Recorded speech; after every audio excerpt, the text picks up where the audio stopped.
Muraho mwiriwe neza mumeze mute ikanizere ko mumeze neza. Amazina yanjye nitwa Grolia Bobette, contestant nimero ya mbere muri Rwanda Top Global Model.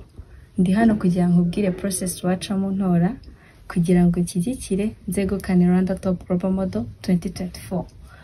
Searchinga kuri Chrome cyangwa kuri Google yawe noneho events, kande kuri noneho events, ukande kuri votings, nukanda kuri votings urabona event ebyiri, uhita ukanda kuri Rwanda Top Global Model Finals, uhita searchinga Grolia Bobette contestant number 1, ukande kuri voting, numara gukanda kuri voting uzahita ubona process dukoresha dutora. Aha mbere wandikamo nimero yawe iriho amafaranga uri bukoresha utora.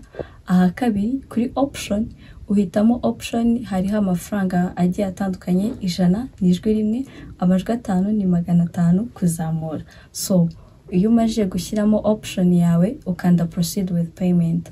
Proceed with payment bahita bakoherereza OTP message, ubwo ni imibare baba baguhaye uri bukoresha utora. Iyo mibare itugaruka ukayandikamo hamwe uri baguhaye OTP kuri searching yawe, hanyuma wamara gushyiramo iyo mibare ugakanda proceed with payment. Wamara proceeding with payment ukahita ubona message ya Momo ugashyiramo umubare w'ibanga. Murakoze cyane. Ciao ciao.